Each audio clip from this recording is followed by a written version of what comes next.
നെയ്യാറ്റിൻകരയിലെ 1 വയസ്സുകാരന്റെ കൊലപാതകത്തിൽ ഞെട്ടിക്കുന്ന വിവരങ്ങൾ പുറത്തേക്കെത്തുകയാണ്. കൊലപാതകത്തിന് കാരണം ഷിജിന് കുഞ്ഞിനോടുള്ള പകയെന്ന് പോലീസ് വ്യക്തമാക്കുന്നു. ദാരുണമായ ഒരു സംഭവമാണ്. 1 വയസ്സുകാരൻ അതും സ്വന്തം പിതാവിന്റെ കൈകൊണ്ട് മരിക്കുന്ന ഒരു ദാരുണമായ സംഭവമാണ് നെയ്യാറ്റിൻകരയിൽ നടന്നത്. ഇവനൊക്കെ ഒരു തന്തയാണോ?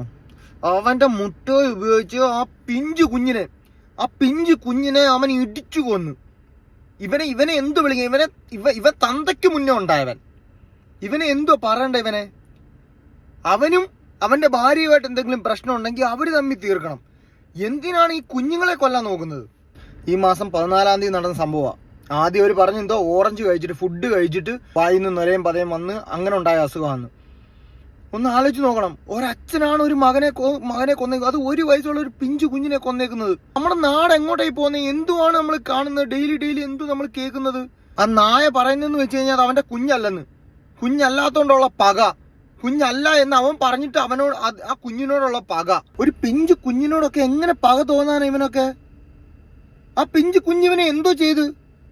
ഇവനും അവന്റെ കെട്ടോളും തമ്മിൽ എന്തെങ്കിലും പ്രശ്നം ഉണ്ടെങ്കിൽ അവർ തമ്മിൽ തീർക്കുക. പോസ്റ്റ്മോർട്ടത്തിലാണ് ഇവൻ ഈ കുഞ്ഞിനെ ഇടിച്ചു കൊന്നയാന്നുള്ള റിപ്പോർട്ട് വരുന്നത്. ഒന്ന് ആലോചിച്ച് നോക്കണം. അപ്പം പോസ്റ്റ്മോർട്ടം നടത്തിയില്ലായിരുന്നെങ്കിൽ ഒന്ന് ആലോചിച്ച് നോക്കി എന്തുമായിരിക്കും അവസ്ഥയെന്ന്.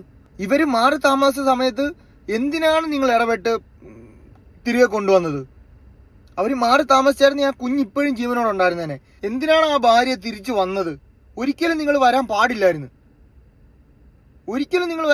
ആ കുഞ്ഞിനെ ഓർത്ത് നിങ്ങൾ വരാൻ പാടില്ലായിരുന്നു. നിങ്ങൾ ഇപ്പോഴും ആ മാറി താമസിക്കുമായിരുന്നു, ആ കുഞ്ഞ് ഇപ്പോഴും നിങ്ങളുടെ കൂടെ ഉണ്ടായിരുന്നേനെ.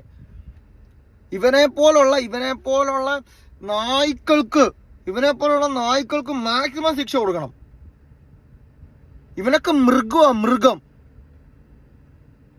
ഇവനെയൊന്നും മൃഗമൊന്നും അല്ല. മൃഗങ്ങൾ ഇതിനെക്കാട്ടിലും നല്ലതാ.